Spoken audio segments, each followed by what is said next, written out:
Olá pessoal, tudo bom? A gente tem falado muito por aqui sobre como a gente constrói a nossa realidade, mas hoje a gente vai falar sobre como a gente percebe a nossa realidade. E vocês vão ver nesse vídeo que quando a gente toma consciência dessa forma com a qual a gente constrói essa percepção da realidade, a gente ganha aí uma margem de manobra imensa para transformar efetivamente essa percepção e, consequentemente, a nossa realidade, a nossa experiência de vida. Então, é sobre isso que a gente vai falar no vídeo de hoje aqui. Vamos lá. O que determina a nossa realidade, ou o que determina como a gente percebe a nossa realidade, isso que a gente chama aí a nossa vida, na verdade são interpretações que a gente faz sobre as situações que a gente vai vivendo. E essas interpretações, elas acontecem com base no nosso sistema de crenças, na nossa cultura, nas experiências anteriores que a gente teve. Tudo isso vai construindo aí uma série de filtros ou um mapa mental que é a forma com a qual a gente vai depois experimentando cada situação que a gente vive. A gente, com base nessas experiências, nesses filtros, nesse mapa, a gente vai lendo e interpretando as situações que a gente vive. E esse conjunto de interpretações é o que dá aí a nossa experiência de vida, no final que a gente vai chamar de realidade. Mas o fato é que há muito pouco de objetividade nisso aí. E o que a gente vai ver hoje aqui são os 3 níveis com os quais a gente faz essa interpretação e como a gente acaba sempre atuando a partir de um terceiro nível, de uma interpretação da interpretação. E acho que a grande sacada é que quando a gente toma consciência disso, quando a gente entende esse mecanismo aí de percepção, a gente tem uma maior clareza em cada situação que a gente vive, portanto, a gente toma um distanciamento maior, um distanciamento emocional e ganha poder e liberdade de sempre decidir a melhor maneira de não só de perceber essa situação, mas de agir a partir dessa percepção. Bom, então, como eu falei, a gente vai percebendo cada situação que a gente vive a partir de uns determinados filtros que tem a ver com essas crenças, que são esses mapas mentais. Todo esse mecanismo teve uma importância muito grande do ponto de vista evolutivo, de sobrevivência, porque nos deu agilidade na tomada de decisões. Em vez de cada situação de perigo a gente ter que parar e analisar aquela situação e a partir daí tomar uma decisão, todo esse sistema, esse mapa mental, ele nos traz aí essa rapidez, porque a partir de experiências passadas a gente faz uma categorização e de uma forma inconsciente a gente toma uma decisão em fração de segundos. Então isso, do ponto de vista evolutivo, foi muito importante para a nossa sobrevivência.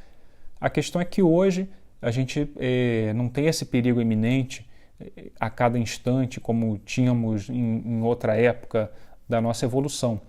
E a gente continua usando esse mecanismo. Até aí não tem problema nenhum.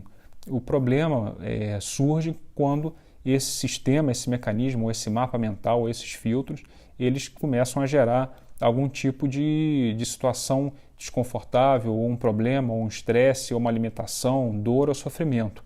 Então, o entendimento de como isso funciona, acho que ajuda no sentido de exatamente desbloquear essas situações nas quais esse mecanismo, esse mapa mental possa estar te limitando, possa estar gerando aí uma dor, um sofrimento ou algum tipo de bloqueio. Bom, então,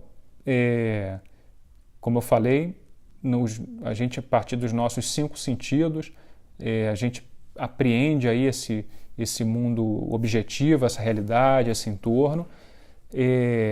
Já esses 5 sentidos já vão aí, de certa maneira, a interpretação que a gente dá, ou a percepção que a gente dá ao que a gente sensorialmente, a partir dos nossos 5 sentidos, a gente vai captando do mundo exterior, ela já vai ganhando um significado no nosso cérebro. Talvez o que menos influência tenha desses significados, dessas crenças, dessa cultura, seja o olfato. O olfato talvez seja dos 5 sentidos o mais instintivo, o que mais a gente ainda preserva essa conexão inconsciente com ele. Mas os demais, a visão, o tato, ou a degustação, ele é muito influenciado pela cultura, pelas crenças, enfim, pelo entorno no qual a gente está inserido. Tanto que, por exemplo, a questão do olfato, do paladar, ele varia muito de cultura para cultura, ou a visão também está muito influenciada pela nossa cultura, né? Então, muitas vezes a gente só consegue enxergar aquilo que culturalmente já está introjetado na nossa cabeça. Ou então, em algumas situações que a gente sabe, não sei, por exemplo, se a gente vai procurar uma camisa de menina, um exemplo bem simples, mas só para ilustrar, a gente já imagina que é uma camisa de menino é azul. Então a gente busca já uma camisa azul, e às vezes a camisa não é azul, já foi uma suposição, e tem uma camisa que é rosa ou vermelha na nossa frente, a gente não enxerga, porque o nosso sentido, nesse caso a visão, está absolutamente influenciado por esse mapa mental. Isso também teve e tem até hoje, uma função lógica, objetiva e também de sobrevivência, porque de certa maneira o nosso cérebro, a partir desses inputs aí, desse mapa mental, o nosso cérebro faz um filtro e só apreende uma parte muito pequena do que verdadeiramente acontece no nosso entorno. Então, de novo, do ponto de vista até evolutivo e de sobrevivência, a gente, se fosse apreender todos os inputs, todas as coisas que acontecem no entorno, a gente ia ter que processar tanta informação que não ia ter, provavelmente, a agilidade necessária para agir rapidamente. Então, essa questão do filtro serve exatamente como um filtro para só apreender da realidade uma pequena parte que, de alguma maneira, a gente considera aí de uma forma inconsciente importante. Então, basicamente, do ponto de vista dos sentidos, funciona dessa maneira, e o que eu quero colocar aqui é que os sentidos também estão influenciados pelas nossas crenças, pelos juízos, pelas ideias que a gente tem. Tá? Agora, o mais relevante, uma vez entendido isso, e aí é o ponto central do vídeo de hoje, do que eu queria compartilhar aqui com vocês, é que a partir desse mecanismo a gente faz uma leitura do que realmente acontece de uma forma muito subjetiva e muito pouco objetiva. Então, a gente, no fim das contas, sempre interpreta o que nos acontece, portanto, é uma interpretação. O problema é que a gente julga que isso de fato é a realidade, mas não é a realidade em si do que está acontecendo. É apenas uma interpretação a partir de uma percepção que a gente teve, como eu já falei, já muito filtrada por uma série de elementos que a gente tem. Então, acho que a ideia central é o que nos acontece não é em grande parte, uma realidade objetiva. É uma interpretação que a gente está fazendo sobre o que está acontecendo. Bom, e essa interpretação, como eu tinha falado no início, ela se dá em 3 níveis. O primeiro nível é a situação objetiva em si. Então, por exemplo, hoje está chovendo. É um fato, é uma situação objetiva, é uma descrição do que realmente está acontecendo.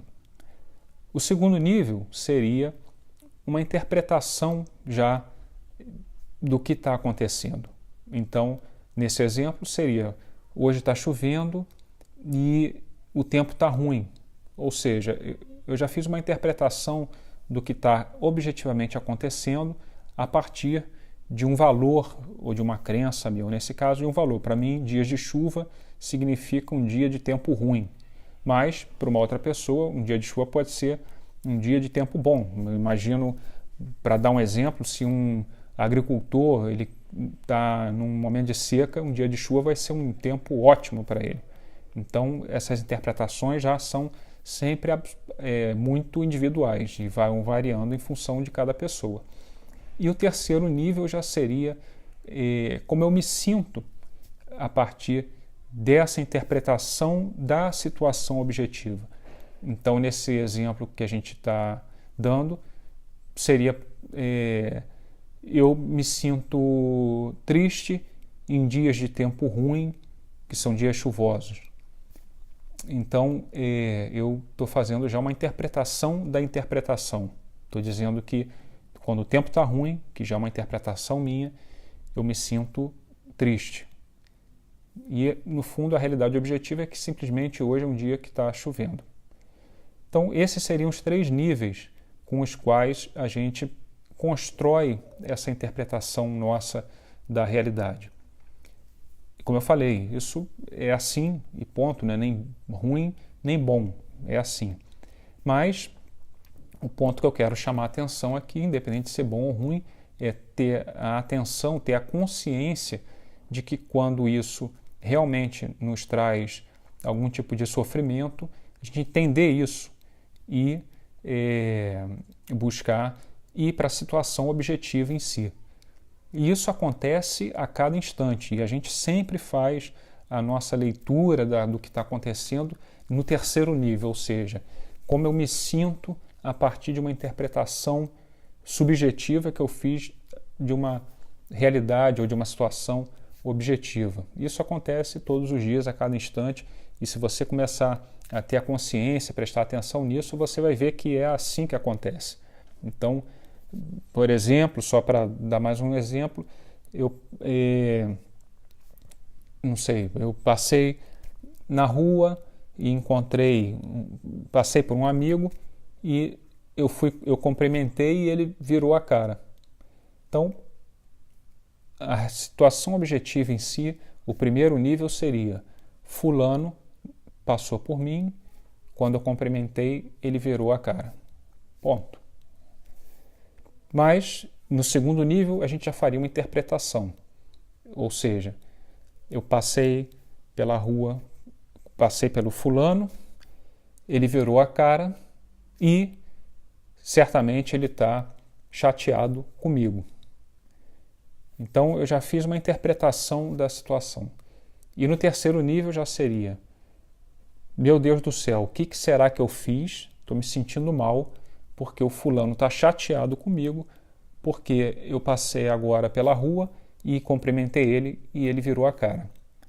Então, quantas vezes no nosso dia a dia a gente não está já fazendo uma interpretação da interpretação do que realmente é a realidade objetiva? Isso a gente faz a cada instante, em cada situação a gente está sempre atuando aí no 3º nível, nessa interpretação e interpretação. E quase sempre isso traz sofrimento, angústia, frustração. Poucas vezes a gente acaba fazendo essa interpretação de um lado mais positivo, até porque, de novo, por esse instinto de sobrevivência, a gente está, e por uma razão muito forte cultural, mas também por um ponto de vista biológico de sobrevivência, a gente está sempre buscando a situação mais negativa para poder realmente ficar atento e responder a um determinado perigo, a uma determinada situação de perigo. Então a gente tem esse mecanismo aí também instintivo de sobrevivência e sempre vai tender a fazer uma interpretação mais negativa. Além de toda a carga cultural que é enorme, de todas as crenças que a gente tem de negativismo, de vitimismo, de culpabilidade, coisa que a gente já tem falado muito por aqui. Então, qual é o ponto do vídeo de hoje? É ter essa consciência e sempre buscar ir ao 1º nível, quer dizer, você fazer uma leitura o mais objetiva possível dessa situação, dessa realidade que você está vivendo. Porque se você começa a interpretar, realmente, como a gente falou aqui, já são juízos de valores, já são suposições que você está fazendo de uma determinada situação. E se você já vai para o 3º nível, então já é interpretação. É interpretação, a bola de neve cresceu e você já se distanciou ainda mais do que, mais provavelmente, é a situação objetiva em si. E isso realmente te traz aí não só muita presença, mas muito poder, muita clareza e muito poder de decisão a partir dessa clareza. Você consegue decidir com mais poder e com mais liberdade emocional. Então, procura fazer isso, procura em cada situação se observar e ver como você está atuando aí a partir, no caso do terceiro nível, desse nível da interpretação, e busca baixar para o primeiro nível e para a realidade mais objetiva, porque vai te trazer muito mais poder e liberdade emocional, que no fim das contas é o objetivo do que a gente tem conversado por aqui. Tá bom? Grande beijo e semana que vem a gente volta por aqui.